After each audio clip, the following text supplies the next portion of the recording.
Saudari-saudara serta adik-adik yang terkasih dalam Yesus, selamat pagi semua. Dalam konteks sederhananya, tiga simbol kan, imam sebagai orang yang suci, Lewi yang dianggap baik, suci, lalu Samaria adalah orang yang dicap buruk oleh konteks dunia atau lingkungan saat itu. Jadi ini bukan hanya sekedar cuman berbicara tentang status orang tetapi simbol. Anda bisa meletakkan diri di mana? Anda imamkah? Anda seorang Lewikah? Atau seorang Samaria yang seringkali dianggap sebagai orang hina atau orang yang hancur lebur. Saya hari ini mau membawakan dalam bentuk narasi supaya lebih mudah untuk Anda-anda yang suka dilantunkan sebuah dongeng, tetapi dongeng yang ada isinya gitu ya. Jadi boleh merem, boleh. Yang penting dengerin telinganya lalu meresap di hati Anda. Saya memberi judulnya itu kisah kura-kura, siput dan pelajaran dari jalan berdebu. Di sebuah hutan yang ramai, hiduplah Kiko. Kiko adalah seorang kura-kura, seorang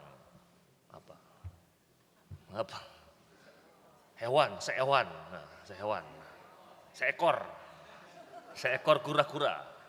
Yang uniknya merasa dirinya itu yang paling tercepat. Meskipun jalannya lambat, ini menarik, dia selalu membual akan kecepatannya. Saya itu cepat loh. Lawan bicaranya yang sering menggelengkan kepala adalah Sisi.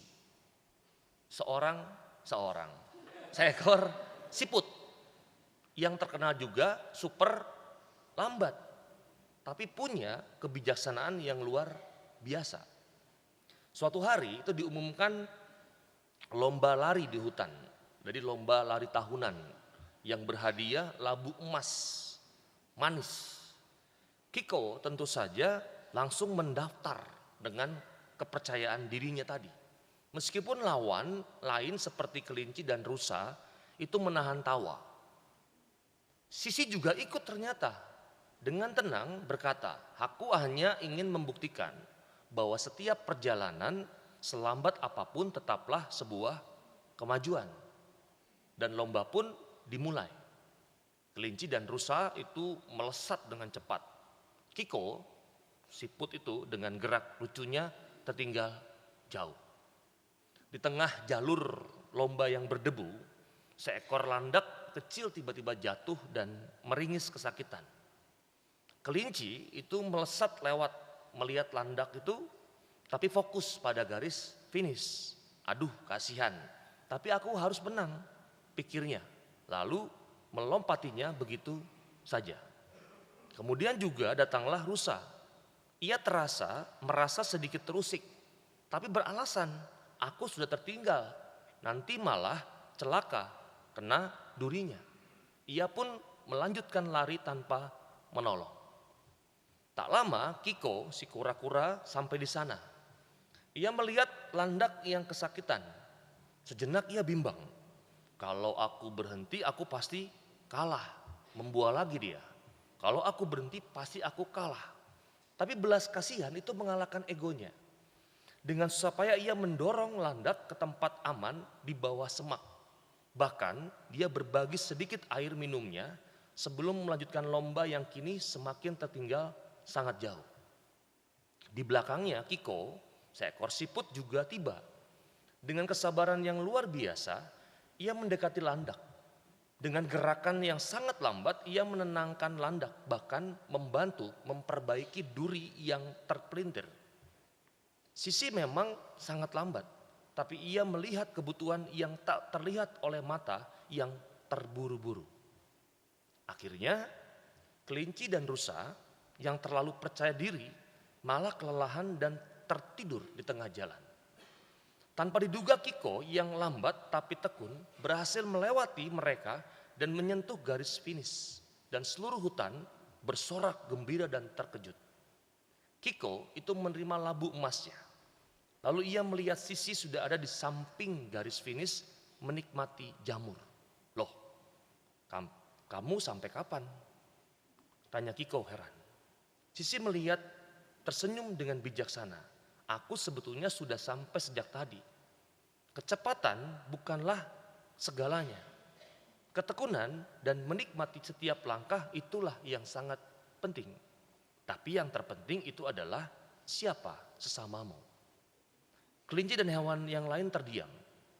Mereka sadar, Kiko yang lambat dan konyol justru menunjukkan ketekunan luar biasa dan kemurahan hati sejati, mau berhenti menolong sesama yang membutuhkan. Bahkan Sisiput super lambat itu mengajarkan tentang kesabaran dan melihat kebutuhan di sekitar kita. Gampang kan? Kalau berdiri di sini saya sebenarnya suka berdiri di sini saya sebetulnya. Tapi Anda seringkali kan nggak ngerti, pusing kepala saya. Nah saya tambahin lagi, lalu apa yang bisa buat dibawa refleksinya? Bapak Ibu, teman-teman terkasih, sebetulnya ini gambaran otak-atik kepala saya saja dalam membuat sebuah cerita refleksi tentang Lukas ini. Kisah Kiko, si kura-kura yang membual cepat dan paling tercepat, dan Sisiput yang super lambat, dengan kelinci dan rusa yang terburu-buru sebetulnya adalah cermin kehidupan kita di zaman ini. Kita hidup di era kelinci dan rusa yang semua serba cepat, di mana kecepatan dan produktivitas itu mau tidak mau menjadi sebuah konsep atau prioritas utama. Kita sibuk berlomba mengejar target, terkadang sampai lupa ada yang terjatuh di pinggir jalan. Berapa banyak landak kecil yang kita lewati setiap harinya. Bukan hanya fisik, tapi rekan rumah, keluarga, rekan kerja yang tertekan, tetangga yang kesepian, bahkan sebetulnya diri kita yang kesepian dan kelelahan. Kita beralasan tidak punya waktu atau bahkan urusanku, bukan urusanku. Takut tertinggal dari perlombaan hidup yang seharusnya aku lewati. Ironisnya, mereka yang terburu-buru itu justru bisa kehilangan esensi, dasar dan kesempatan untuk menjadi lebih baik. Lalu ada Kiko, kura-kura yang lambat tapi mau berhenti menolong landak. Ia mengajarkan bahwa belas kasih tidak menunggu kita itu menjadi seorang yang sempurna. Ia hanya butuh teman kemauan untuk berhenti dan melihat. Dan tindakan kecilnya yang seolah melambat justru membawanya pada kemenangan yang lebih bermakna. Dan Sisiput yang bijaksana dengan kelambatannya yang ekstrim itu menampar kita sebetulnya. Kecepatan itu bukanlah segalanya. Ketekunan dan menikmati setiap langkah itu penting. Dan yang terpenting, siapa sesamamu. Maka di zaman serba cepat ini, kita bahkan sering lupa untuk melambat. Kita sering lupa untuk mengamati. Bahkan yang paling parah dalam refleksi saya secara pribadi, saya sering lupa untuk hadir sepenuhnya di tempat saya menginjakkan kaki. Belas kasih sejati ditemukan dalam perhatian detil dan kehadiran yang tulus, bukan tanda kutip sekedar respon yang cepat. Cuman sekedar senyum yang tampak indah. Bukan cuman sekedar memberi bantuan, tetapi sebetulnya malah membuat orang yang dibantu itu semakin hancur. Maka pertanyaan Lukas hari ini, siapakah sesamamu? Siapakah sesamaku? Kini menggema di tengah kesibukan kita. Ia bukan lagi hanya mereka yang dekat, tapi setiap landak kecil yang terjatuh di jalan kehidupanmu. Di setiap jiwa yang terluka di tengah hiruk pikuk kecepatan kita. Maka mari kita berhenti sejenak seperti Kiko. Mari kita melambat seperti Sisi.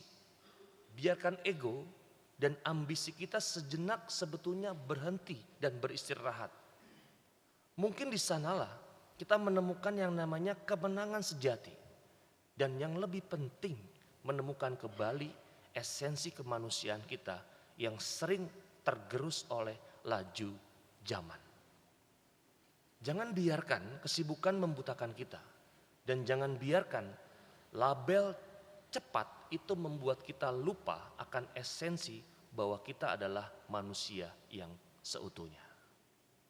Maka di akhir saya mau mengatakan sebuah quote penting dari Paus Fransiskus. Beliau mengajak kita untuk berani menjadi orang kudus zaman sekarang. Caranya apa? Dengan menjadi lebih manusiawi. Lebih menjadi human yang sejati. Caranya bagaimana? Sebetulnya Anda tahu. Kalau orang lain, kalau Anda nggak suka diomongin orang lain, jangan omongin orang lain. Kalau Anda nggak suka difitnah, jangan memfitnah orang lain. Kalau Anda nggak suka menjadi bahan candaan, bulian, jangan membuli orang lain. Kalau Anda nggak suka menjadi bahan gosipan, janganlah bergosip untuk orang lain. Kalau Anda suka didoakan orang lain, jadilah pendoa juga untuk orang lain. Kalau Anda suka diberikan senyuman yang indah dan tulus, bukan cuma sekedar bibir yang menyerit, bahkan ada hidden agenda di balik itu, juga lakukan hal yang sama seperti manusia itu. Titik. Dipahami? Paham banget kan? Nah, udah sangat rendah saya buat minggu ini. Gitu ya. Kalau paham, bawa pulang. Jadilah orang-orang yang berani mengupgrade diri Anda menjadi pribadi-pribadi yang lebih baru dari hari ke hari dan bukan berhenti dalam cuma sekedar sebuah tindakan yang pasif atau aktif tetapi sebetulnya tidak membawakan buah apapun.